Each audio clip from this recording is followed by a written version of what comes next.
Bonjour et bienvenue au show Minter Dialogue, épisode numéro 105. Aujourd'hui, nous sommes le 14 juin 2020. Je suis Minter Dial, votre compère et hôte pour ce podcast.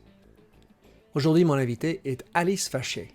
Alice est un podcasteur de l'empreinte, speaker et animatrice, influente sur les médias sociaux, l'influence et le branding. Dans cet épisode avec Alice, elle nous parle du personal branding, son podcast L'Empreinte, la quête du sens, et comment les marques et les gérants pourraient mieux s'y prendre sur les réseaux sociaux, par exemple avec les influenceurs. Plongeons alors dans cette nouvelle émission. Alice Vacher, un grand plaisir de t'avoir sur mon podcast. On s'est croisés à travers l'idée de podcasting et j'ai découvert ton podcast L'Empreinte, ta personnalité et profil, on va dire, bien exubérant partout en ligne, très bien fait. Comment est-ce que toi, tu aimes te présenter? Alors, aimer me présenter, tu sais que c'est un exercice compliqué. Je peux pas dire que j'aime me présenter. Je préfère qu'on me présente. Donc, tu l'as très bien fait. Écoute, je viens d'avoir 30 ans. J'ai eu mes 30 ans en quarantaine. C'était une expérience étrange, à la fois sympa. Enfin, non, étrange. Je sais pas si c'était sympa, mais voilà. Euh, Aujourd'hui, j'ai ma boîte dans laquelle je suis complètement indépendante et je ne souhaite pas embaucher. Et ça, pour le moment, je le répète parce que j'ai des demandes, des CV, etc. tous les jours, mais je ne souhaite pas embaucher pour le moment. Dans laquelle j'accompagne les entreprises, les entrepreneurs sur les dynamiques de branding via les réseaux sociaux notamment, les startups, etc. J'ai un podcast que tu as écouté et que tu écoutes, L'Empreinte, par Bababam. En fait, c'est l'agence de podcast Bababam qui crée L'Empreinte. Et donc, je suis je suis la voix et puis forcément le relais et l'initiatrice du podcast, hein, avec Pierre Orlac, le fondateur de Bababam. Et puis et c'est un sujet qui te touche particulièrement puisqu'on l'évoquait ensemble juste avant, ambassadrice donc pour les Jeux Olympiques 2024 et la Coupe du Monde de rugby 2023. Ce qui ne veut pas dire que je suis une rugby woman, mais juste en fait que Tony Estanguet et Claude Haché, donc Tony Estanguet pour les JO et Claude Haché pour la Coupe du Monde de rugby, m'ont contacté pour en fait faire rayonner à la fois tous les sports pour les JO et puis pour le rugby en particulier, au-delà de la sphère sportive ou rugbystique. Et ils m'ont identifiée comme experte, on va dire, sur tout ce qui est digital, social media. Et du coup, paf, est-ce que je peux porter un peu ces pratiques sur ces sphères-là. Voilà, Génial. c'est clair. Oui, oui, c'est très clair. Enfin, d'abord, il y avait un petit point que j'adore les jeux de mots. Donc, j'ai passé ma trentaine dans la quarantaine. Oui, oui, c'est vrai. Mais du coup, en fait, c'est comme ça que tu sais que j'ai toujours pas vraiment fêté mes 30 ans parce que j'étais quand même seule avec mon chat qui, en plus de ça, m'a mangé le saumon que je m'étais préparé pour mon dîner de 30 ans. Ah ben, Donc voilà, j'étais assez ravie ce soir-là.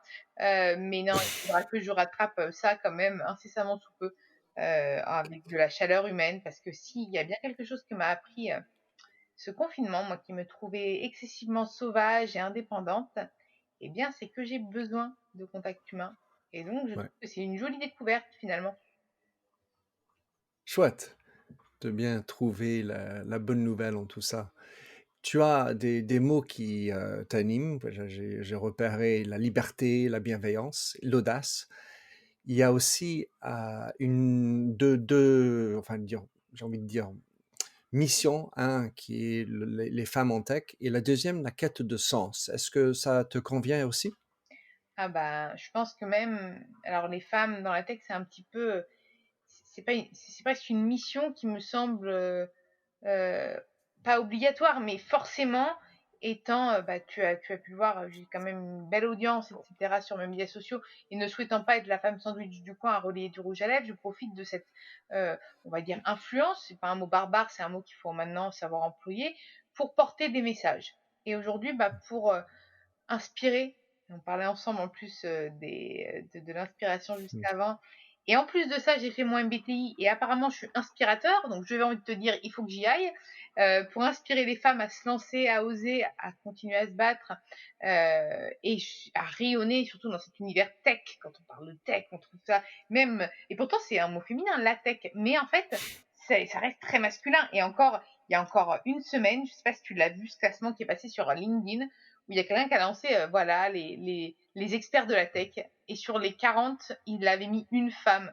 J'étais, c'est quoi ça? En fait, et là, et ce matin, il y a une autre personne, ou hier, une femme d'ailleurs, qui a voulu refaire son classement, elle, sur ces experts de la tech. Elle a fait: «Non mais il faut, voilà, faut remettre les femmes, à leur niveau», surtout il y a de plus en plus de femmes qui rayonnent, excuse-moi, sur ces domaines-là. Donc pour moi, Mmh. c'est même pas une, c'est presque même pas un sens, pour moi, c'est presque une obligation. C'est dans ma to do. Alice, tu dois Mmh. forcément parler aux femmes et inspirer les femmes. Et avant le confinement, j'essayais toujours de faire un café rencontre avec une personne, de mon réseau, quelqu'un qui me suit ou que j'inspire, ou des messages bienveillants parfois, pour reprendre aussi ton terme bienveillance, qui sont, voilà, sur Twitter ou LinkedIn ou Instagram, que je reçois, des femmes qui veulent me rencontrer, et je leur accorde, c'était un peu prétentieux de dire ça, mais j'essaye de trouver dans mon emploi du temps une heure ou deux, et pouvoir prendre un café avec ces personnes-là que je ne connais absolument pas.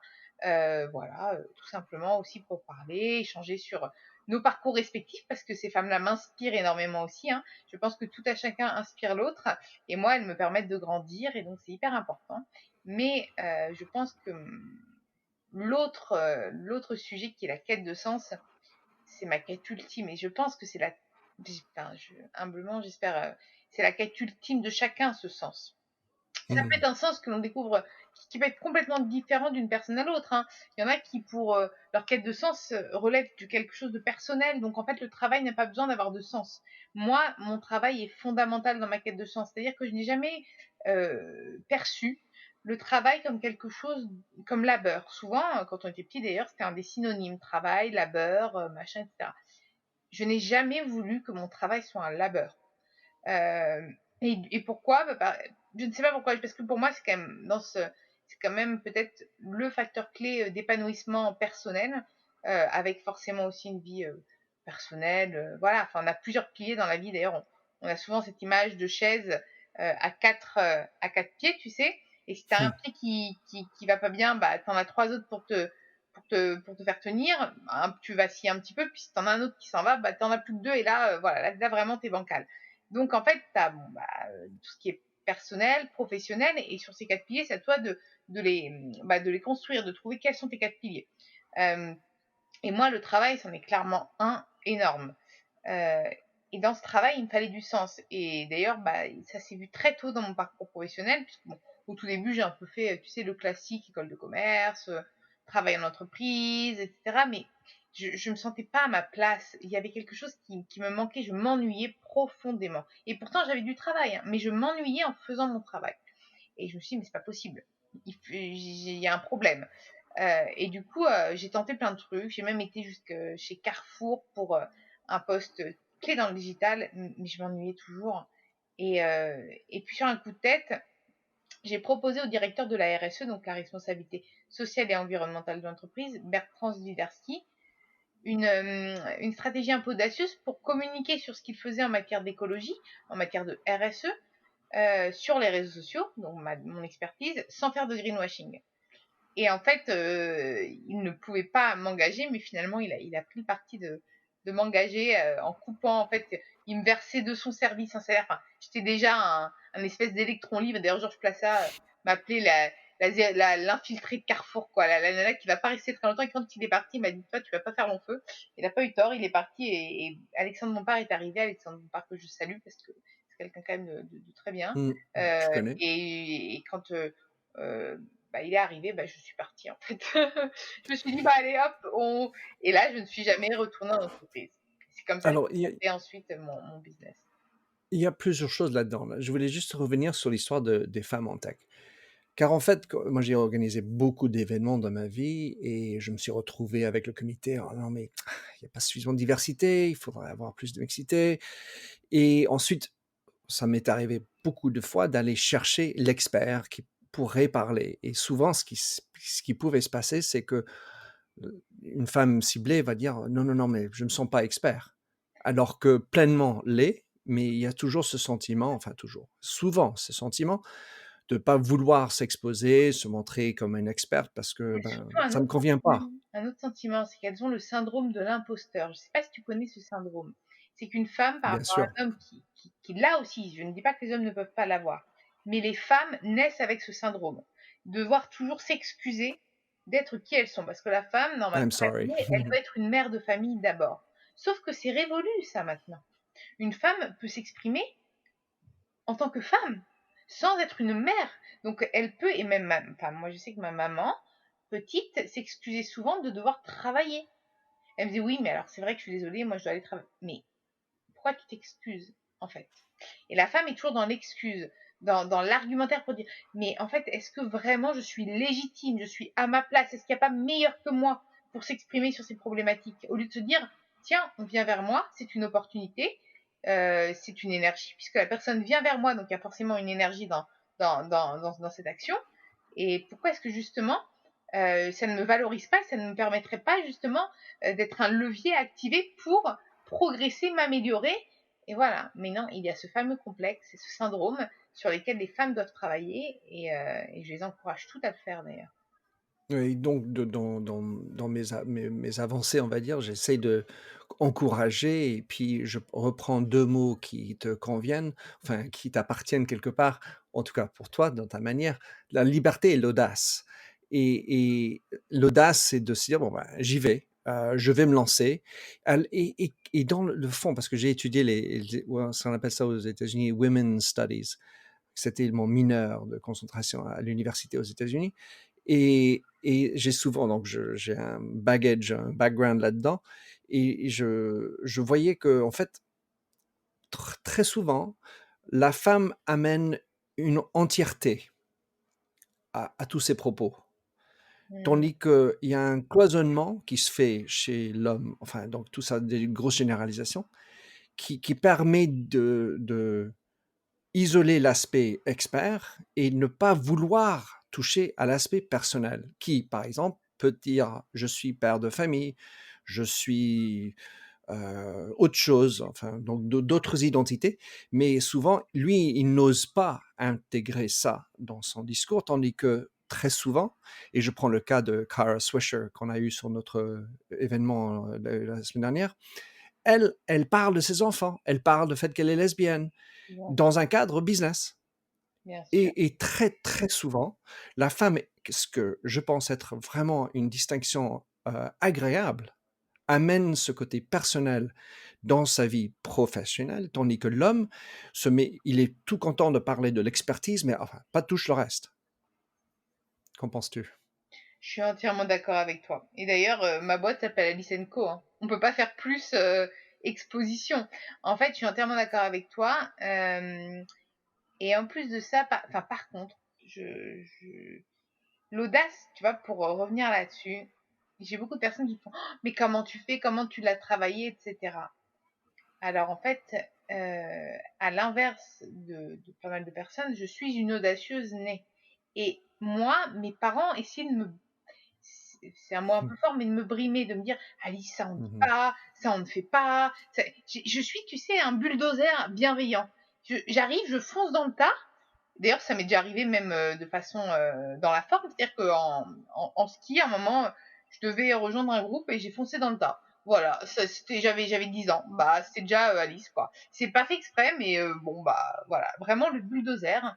Et d'ailleurs, ça l'est encore, c'est-à-dire que moi, euh, ce que je travaille, mon travail aujourd'hui, c'est d'essayer de me contenir.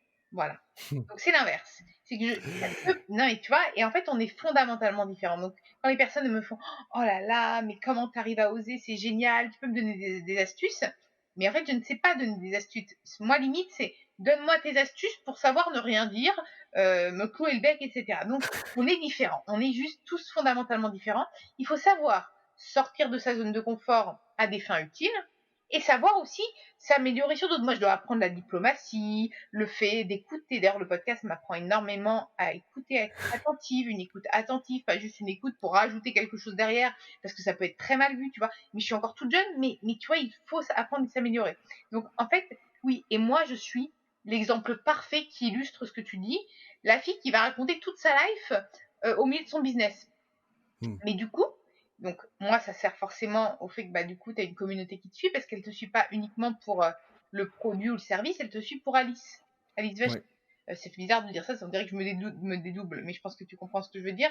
C'est qu'on suit pour ouais, Alice. bien sûr. Moi, quand on se connecte sur des lives que je fais, parfois on me demande comment va Crapule, c'est mon chat. Enfin, tu vois, c'est vraiment, je suis la surexposée. Donc ça, parfois, je peux te dire, par contre, tu as envie de partir au fin fond du Turkménistan pour qu'on te laisse tranquille. Mais euh, c'est le jeu.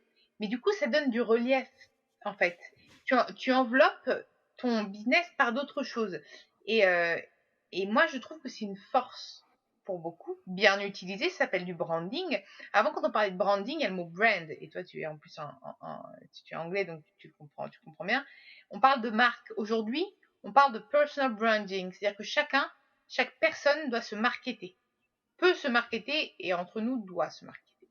Rien que Hmm. quand on expose son CV en ligne sur LinkedIn, on se market, on se vend, on se voilà. Euh, enfin, je dis doit se marketer si elle veut, si elle postule ou autre, forcément. De toute façon, quand on est un candidat, on postule, donc on se market, on se vend. Donc, peu importe la forme que cela prend, ça reste du branding. Et moi, en fait, j'ai monté mon business sur ce branding, sur comment on va se marketer pour vendre un produit. Quand on est un sportif de haut niveau en fin de carrière, bah, continuer à gagner des sous via du sponsoring, porter des causes simplement. Voilà, comment est-ce qu'on va faire? Et ça peut prendre plusieurs formes. Et du coup, dedans, forcément, il y a du sens. Tu peux pas être une marque qui incarne des valeurs si tu n'as pas trouvé ton sens. Enfin, le sens que tu veux y mettre. Tu vois ce que je veux dire? Donc Ouais, ça, forcément, c'est sûr. les deux côtés se rejoignent là-dedans. Et c'est pour ça que moi, je m'éclate à faire du branding. Et aujourd'hui, je suis obligée d'expliquer, de mettre des mots genre social media, digital, RSE, alors qu'en fait, tout ça, c'est du branding. Mais ça reste trop vague. Les gens ne comprennent pas si je dis, bah, je suis experte, enfin experte. À 30 ans, on peut pas être experte de grand chose, mais enfin, quoi que tu vois, je suis Quand encore même. m'excuser. Tu vois, encore une Tu es fois. expert de... Oui, non, mais tu es expert de toi. Et encore que j'ai du boulot à faire, hein. Faudrait peut-être que j'aille voir un psy qui m'aide pour certains trucs, parce que moi, je suis plus dans l'aide pour le psy, mais tu vois, enfin, en fait, je pense qu'on n'est jamais expert de soi-même et que justement, on grandit. Bon, ça, j'ai un petit groupe de zèbres avec moi. Je sais pas si tu sais ce que c'est que les zèbres. C'est des personnes un petit peu toujours en pas hors normes. Enfin, en fait, tu vois ce que c'est les hauts potentiels ou pas? Ouais, bah, bien sûr, j'ai travaillé chez L'Oréal pendant 16 ans, donc je comprends bien Voilà, ces bah, termes. écoute, j'ai été diagnostiquée zèbre et depuis c'est bien plus simple parce que tu comprends que, bah, tu es quelqu'un qui va toujours jusqu'à la fin et jusqu'à ton dernier jour te remettre en question et du Mmh. coup, c'est beaucoup plus simple quand tu le sais, en fait. C'est très bête. Alors, ce qui est intéressant, Alice, parce que je suis comme toi, je suis quelqu'un qui a quitté le monde corporate enfin, moi, je l'ai quitté il y a 10 ans. Et j'ai travaillé dans la grande consommation, on va dire, chez L'Oréal. Toi qui as travaillé chez Carrefour, je, j'essaie de faire un croisement parce qu'en fait, cette histoire de faire du social euh, en tant qu'une personne, c'est ce que je pense être la bonne piste. Et je ne parle pas simplement de personal branding, le fait de se exposer. L'idée n'est pas, l'intention n'est pas forcément de me mettre devant, mais c'est de donner de la personnalité aux marques. Et tout le problème des marques, pour parler de tes parents qui te bridaient, c'est que la marque de, on va dire, un Carrefour, une grande institution, a tendance à brider la personne à l'intérieur, parce que non, ça, c'est pas le discours, hein, c'est pas la com qu'on veut. Tu parles de Comment est-ce que quelle tu vois ça personne? et Parce comment est-ce qu'on peut que changer? brider, tu veux dire que tu englobes tous les employés quand c'est comme ça?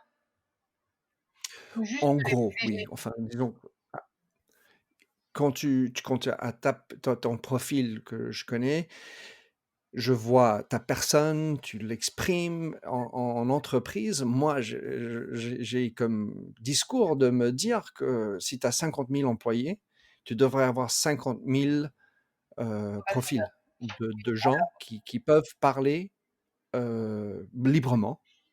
et qui peuvent contribuer, pas être simplement le community manager, mais contribuer en tout cas à un discours et de faire connaître et valoir la personnalité de la marque. Je suis entièrement d'accord avec toi, mais en fait, le truc, c'est que la tendance s'inverse, et c'est un peu l'inverse. C'est que les entreprises ont compris que les meilleurs évangélistes de marque restent les ambassadeurs, restent les employés. Néanmoins, tous ne veulent pas s'exposer. Pourquoi? Parce qu'ils ont peur. Ils ont peur des données. Ils ont peur. Ils n'ont pas envie aussi. Il y en a qui sont complètement hermétiques aux réseaux sociaux. Et moi, j'interviens beaucoup dans les entreprises, d'ailleurs, pour former ces personnes-là, les encourager, leur montrer comment utiliser les médias sociaux, mais les entreprises sont plutôt maintenant, en tout cas après c'est vrai que je suis peut-être pas très objective parce que je réponds à la demande, donc forcément moi j'ai les demandes entrantes, donc j'ai pas l'overview de toutes les entreprises, mais bon, bah, forcément, vu que j'ai demande entrante, moi, je les trouve hyper volontaires sur cette dynamique-là. Après, peut-être que toi, tu as davantage de données pour me dire que bah, finalement, non. Les entreprises préfèrent ne rien dire et pas avoir de porte-parole. Mais moi, j'ai plutôt confiance qu'il y a vraiment une transformation digitale et un essor du digital qui fait qu'elles ont compris que bah, elles-mêmes, quand elles parlent, quand elles s'expriment en tant que marque sur les réseaux, ça marche pas. Et que bah, si c'est ses employés qui s'expriment pour elles, ça va carrément beaucoup mieux marcher. Donc elle essaye d'incarner. Par contre, en effet, il faut que tout le monde soit au même niveau. C'est ça qui est très compliqué. Moi, tu sais que d'ailleurs, ça m'était un peu reproché chez Carrefour. J'avais déjà beaucoup d'abonnés, 100 000, je crois, donc pas 200 000 en tout, mais 100 000. Et c'était pas très bien vu. Le côté, pourquoi elle est Mmh. surexposée, pas nous? Bah, parce que je me suis créé mes trucs. Donc, et en fait, du coup, j'avais pas le droit d'exister en tant qu'Alice. Je devais toujours, dans tout ce que je devais communiquer, valider par Carrefour, valider. Et en fait, bah non, j'ai pas envie, en fait. J'ai envie d'être Alice. Et c'est pour ça que j'en ai eu marre, en fait. Mmh. C'est pas que pour ça que j'en ai eu marre, c'est que de toute façon, de base, maintenant que j'apprends à me connaître de mieux en mieux, je ne suis absolument pas faite pour être salariée. C'est clair que non. Mais il m'a fallu du temps enfin du temps, non, 4 ans. Mais c'est déjà beaucoup pour moi, je trouve. Il m'a fallu 4 ans pour le comprendre. Je ne regrette absolument pas d'être passée en entreprise parce que si j'avais monté ma boîte juste à la sortie d'école, j'aurais voulu au moins avoir une expérience en entreprise pour savoir si j'allais dans le bon sens. Mais voilà. Après, moi, j'encourage les entreprises à continuer à proposer des formations, à accompagner ses employés sur ces problématiques-là. Et de toute façon, beaucoup, c'est des RH qui demandent, hein. Donc, les RH, tout ce qui est ressources humaines, c'est toutes celles qui sont en charge de la QVT, donc tout ce qui est bien-être au travail, etc. Et elles demandent elles-mêmes des formations sur les réseaux sociaux. Donc, c'est que ça devient important pour certains, sans forcer. C'est des propositions de formation et ça, c'est bien la dynamique. Voilà, on vous laisse accessible l'opportunité de vous former et de savoir communiquer sur ces outils-là. C'est pas obligatoire. Voilà les opportunités liées à une formation, etc. Et puis ça, de toute façon, la dynamique est bonne. Par contre, il faut en effet l'élargir et la proposer davantage. Ouais. C'est enfin, en tout cas, il y a ce qu'on on dit et le problème, c'est ce qu'on fait Bien sûr. et pour avoir, traversé bien sûr ah oui, je voudrais bien que mes 50 000 employés font du jazz pour moi et faire le buzz et que tout le monde me connaisse à travers mes employés. Mais le comment est pas aussi évident et j'ai même une expérience chez Carrefour qui était intéressante. C'était le patron à l'époque de Carrefour France et donc, dans un discours qu'il avait fait, j'ai eu la chance d'en parler avec lui après. C'est qui? Il m'a dit, bon, ben, alors, je m'en souviens pas de son nom, c'était il y a peut-être 6 ans. Ah, moi, Si je te dis ce qu'il a fait, tu pourras me donner le non, nom non, non, peut-être parce parce que je vois, j'ai la personne en tête là, mais j'arrive pas à lui remettre. Moi, de toute façon, il faut partir du principe que j'ai un problème avec les prénoms.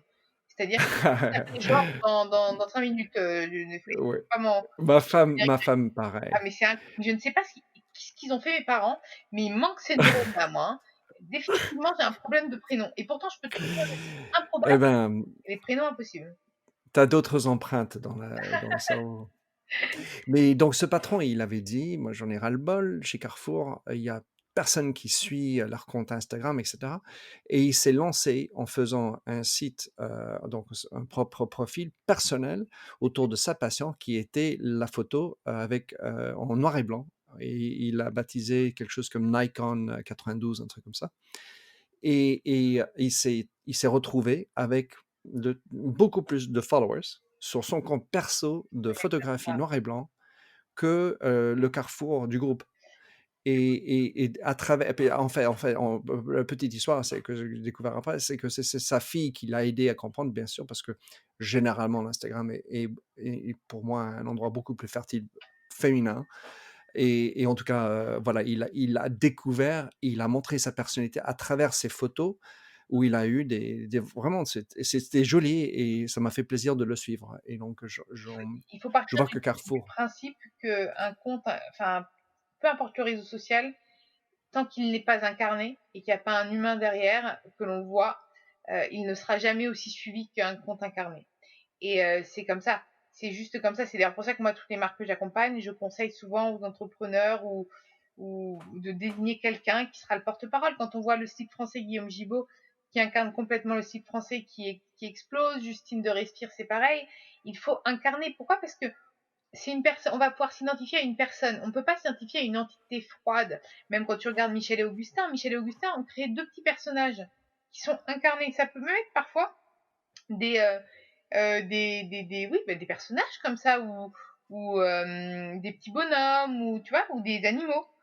Mais le fait d'incarner la marque permet de créer du lien en fait et de créer une vraie identité de marque. Alors qu'un Carrefour, un logo, bah, qu'est-ce que j'ai envie d'aller suivre? Mais moi, je crois que je ne suis absolument aucune marque sur mes réseaux sociaux. Tu vois? Ça m'arrive, mais bon, plutôt pour des raisons juste pour observer comment les marques, se comportent. Bon, moi, je Je regarde, voulais mais je m'abonne pas. Voilà. tu es Alice, tu as 2 profils que je connais où tu es, on va dire, tu es très présent, Instagram et Twitter. Je les vois comme étant, 2 profils différents adaptés à chacun. C'est comme ça que je le vois, avec un où tu as plus, enfin des images, tu as bien les segments pour me permettre à suivre des éléments de ce que tu as envie de communiquer sur Instagram. Sur Twitter, un flux en direct, tu montres ta personnalité, tu parles évidemment de choses que tu fais et tu rajoutes aussi de l'humour, chose que je vois moins en Instagram, par exemple. Est-ce que tu as un fil dans la manière que tu gères ces 2 profils ou est-ce que je me trompe? Alors, en fait, c'est pas, je j'ai pas de stratégie sur chacun, c'est juste que j'ai une énergie différente sur chaque réseau social. Et c'est drôle parce c'est social, excuse-moi. C'est drôle parce qu'Instagram, au contraire, c'était là-dessus que avant, hein, parce que là, maintenant, je t'avoue que je passe, sur mes réseaux même pas 1 heure par jour. Mais avant, c'était beaucoup plus de stories drôles et cetera. En publication, non, je publie pas tant que ça parce que de toute façon, le reach est pas fou. Les gens regardent pas les publications, ils regardent beaucoup plus les stories. Mais maintenant, ça devient presque plus, mais enfin, OK, Instagram, c'est pas que ça m'éclate moins, hein, je suis très, très présente sur Instagram et d'ailleurs, je prends le temps de lire les messages de tout le monde. Je réponds pas à tout le monde parce que je peux pas malheureusement. Tu as vu, je pense la quantité d'abonnés qui est conséquente. Mais, et puis je réponds quand même à pas mal de monde. Mais Twitter, en fait, j'ai toujours l'impression que personne ne voit mes messages et c'est quand je regarde le reach que je dis: «Oh bordel, sur cette connerie, il y a, 50 000 impressions, quoi!» Oui, d'accord et c'est drôle, mais tu sais que attends, en même temps, je te dis ça, sur Twitter, j'ai lancé un tweet, parce que, je voulais que la ville de Boulogne empêche les coureurs de courir parce que j'avais attrapé le coronavirus et par un jogger, je pense et comme Paris l'avait mis en place et que dans Boulogne, voilà, je voyais aussi les personnes âgées, embêtées pour aller faire leurs courses parce que bousculées par des joggers et cetera.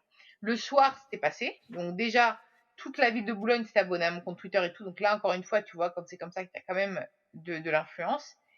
Et en fait, le PDG d'Acobello sur Instagram avait vu que j'étais malade. Le soir, je recevais un carton entier de, je pense, allez, 50 kilos de noix, de noisettes d'Acobello. Et je me dis, mais c'est fou, j'ai fait un tweet. C'est fou. Mais en fait, non, j'ai pas de stratégie. D'ailleurs, ma vie est une non-stratégie. Et dans mes relations, dans mon business, je ne sais pas ce que c'est que le mot stratégie. D'ailleurs, je peux même pas te dire quelle est ma stratégie à long terme, je n'en ai absolument pas.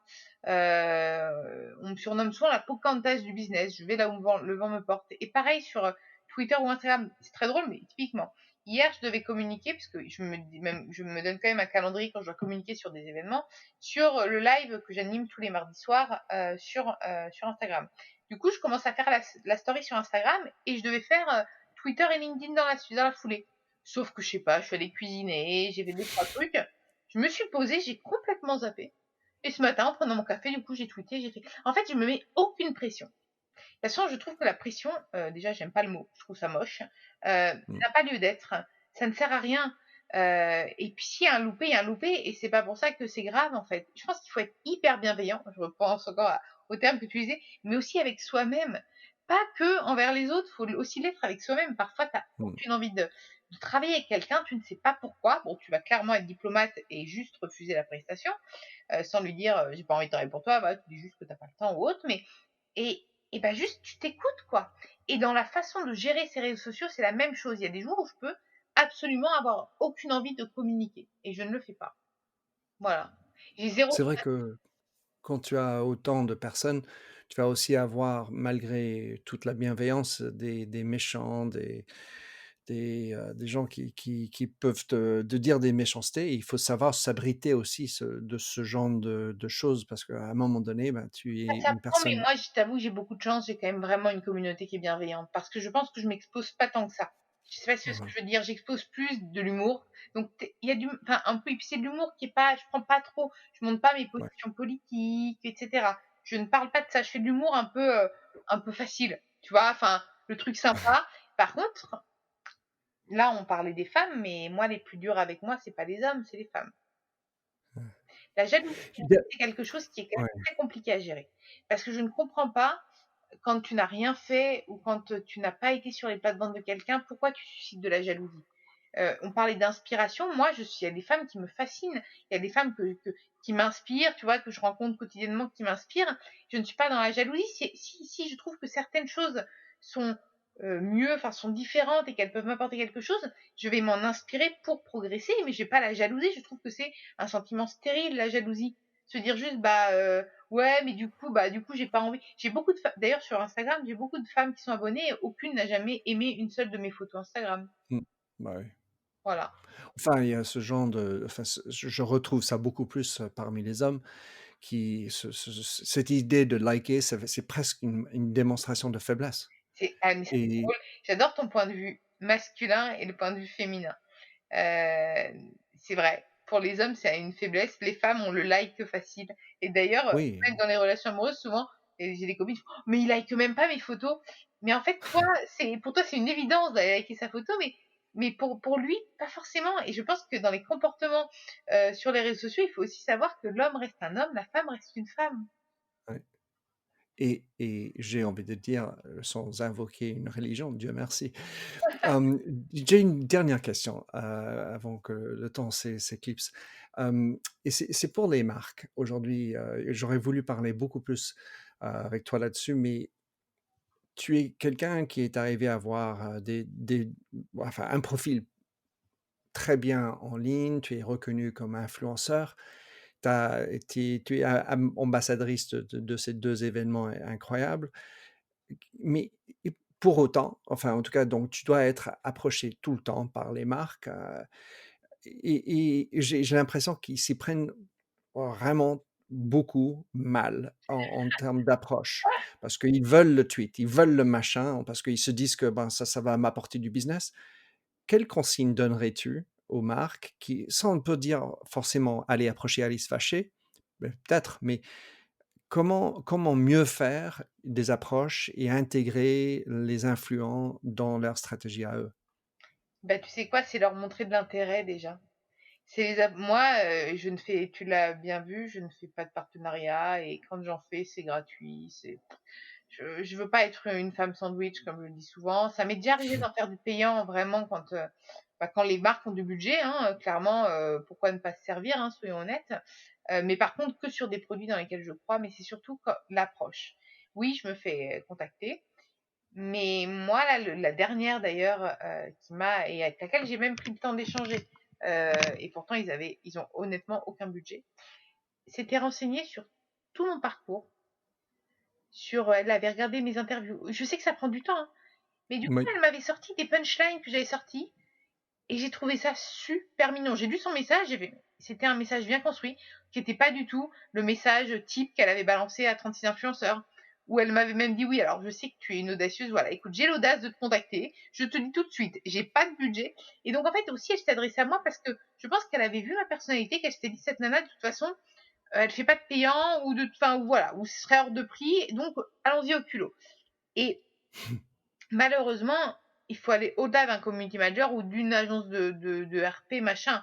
Il faut trouver, bah, ou il faut que si tu embauches un community manager, il connaît la communauté de la marque, il connaît les gens, il est un petit peu, social media, benchmarker, il connaît un peu, cet environnement et il connaît, les influenceurs par leur personnalité. Et donc il va les approcher d'une certaine façon et parfois il va se dire: «De toute façon, cet influenceur-là ne correspond absolument pas à, mon ADN de marque». Tu vois ou pas? C'est-à-dire que si tu es une marque froide et rigide, tu vas pas aller vers un clown ou alors et ou sinon tu vas l'aborder d'une façon: «Bon, est-ce que tu peux m'aider à détourner la marque?» Enfin, voilà. Il va vraiment et le problème, c'est que les marques, elles utilisent le marketing d'influence, complètement à l'envers. C'est: «J'ai besoin de faire du business, il me faut un influenceur». Non. Je C'est veux me bien faire paraître drôle, influenceur, donc je vais chercher un clown. Mais comme je ouais, suis c'est pas ça. drôle, le clown, il convient pas.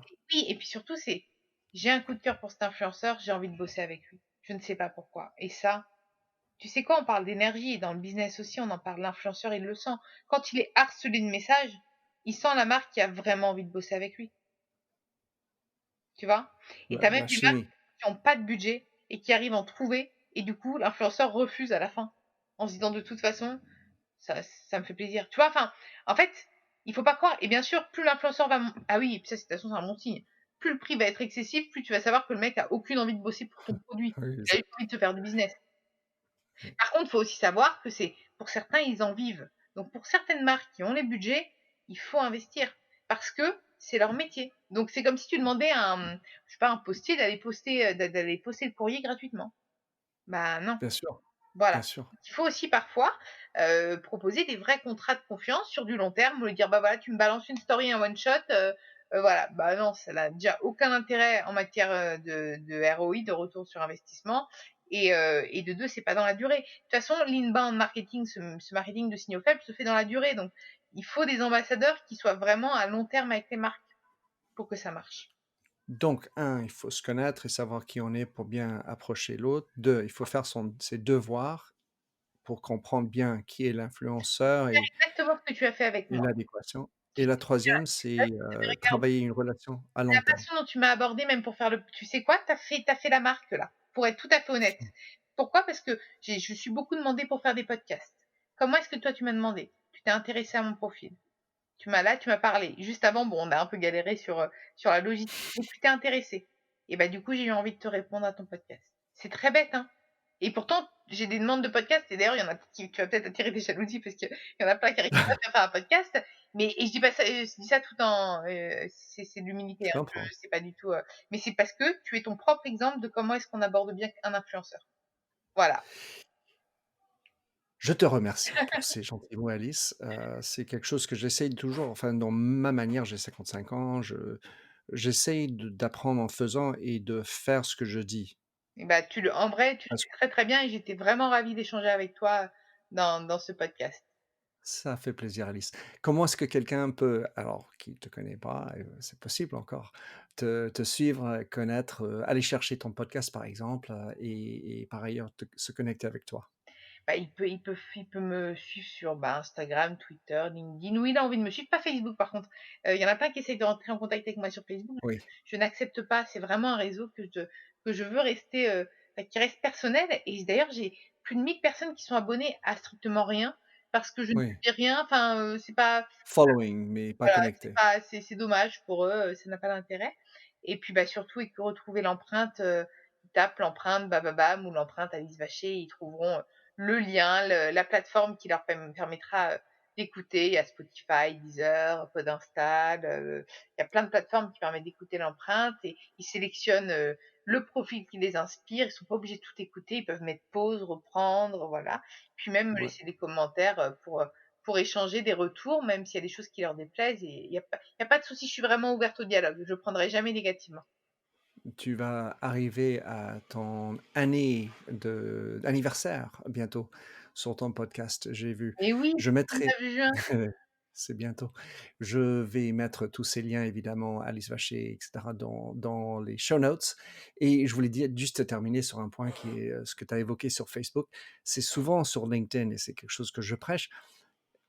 Souvent, des gens, et comme toi, je ne veux pas être prétentieux non plus, mais ils veulent se connecter avec moi. Je ne les connais pas. Alors pourquoi est-ce que je voudrais me connecter avec quelqu'un que je ne connais pas? Parfois, ils vont mettre une raison pour laquelle ils voudraient se connecter, mais je ne sais pas pourquoi. Généralement, c'est je voudrais me connecter avec vous parce que vous dites des choses intéressantes ou parce que vous avez un grand réseau. Alors OK. là alors là, parce que vous avez un grand réseau, tu te dis tout de suite: «Jamais!» Enfin, tu vois? Exactement. Mais sur quelle planète sont-ils? Ah et puis Et pareil, souvent il sur faut enfin, il faut d'ailleurs jamais mettre de ligne. Tu te connectes avec la personne et en fait, souvent, elle accepte beaucoup plus facilement si tu ne mets rien, aucune raison et si tu la harcèles pas. Parce qu'en fait, si ton profil est suffisamment bien construit et attrayant, la personne qui va regarder, elle va dire: «Ah bah, ouais, elle a l'air intéressant, je vais me connecter avec elle». Plutôt que de devoir chercher à se justifier, à voilà, on doit être dans le même business, oui, non? Donc et puis tu as le droit de refuser, hein. Bien sûr que tu as le droit de refuser. C'est sûr. Moi, mon parti pris, c'est que sur LinkedIn, je veux comme toi, tu avais, ton parti pris sur Facebook, par exemple, donc c'est un endroit perso et je suis d'accord avec toi. Sur LinkedIn, c'est un réseau où je connais et j'ai confiance en Ouais, les gens avec lesquels je suis connecté. C'est les 2 principes par lesquels j'ai trié. C'est pour ça que je n'ai que peut-être 3 ou 4 000 personnes. Enfin, parce que j'ai 55 ans, encore une fois, et j'ai quand même traversé du monde, etc. Mais je suis assez farouche. Je ne veux que connecter avec les gens que je connais et je fais une certaine confiance. Évidemment, il y a des nuances dans tout ça parce que, voilà. Mais c'est un monde où il y a peu d'interactivité déjà. Et donc, si c'est un réseau, ça doit être social aussi. C'est pas juste utilitaire et il faut avoir un bon sens dans les relations. Et la quête du sens existe aussi dans les réseaux. Alice, je te remercie beaucoup. C'était un plaisir d'échanger avec toi. J'adore ton énergie. Je te souhaite plein de bonnes choses et content de te suivre et peut-être croiser un match de rugby un beau jour. dire, si j'ai des invites, je te les forward et on ira se voir un match de rugby. Chouette. Merci, Alice. Allez, merci. Merci de nous avoir écoutés sur Minter Dialogue en français. Vous trouverez tous les liens et références cités lors de cet entretien sur mon site minterdial.fr. Pour vous inspirer, je vous laisse avec une chanson que j'ai écrite dans ma jeunesse, A Convinced Man.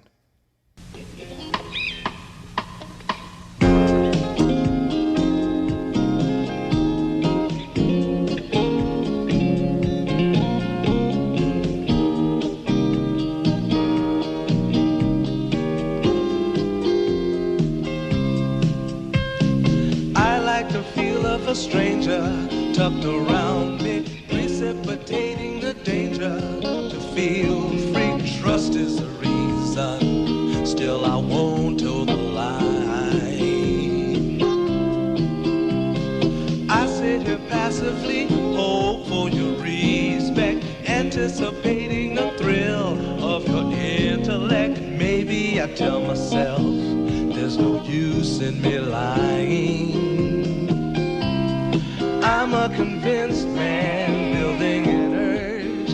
I'm a convinced man, to live and die submerged. A convinced man, in the arms of a woman. I'm a convinced man, challenge my fate. I'm a convinced man, competition's innate. A convinced man, in the arms of a woman. Despise revenges and struggle with deceit. Live for the challenge so life's not incomplete. What's wrong with challenge? I know soon we all die. I like the feel of a stranger tucked around me, precipitating the danger. To feel free, trust in my reason, and let me show you why. I'm a convinced man, practicing my lines. I'm a convinced man. Here in these confines, a convinced man. In the arms of a woman, I'm a convinced man. Admit to the test.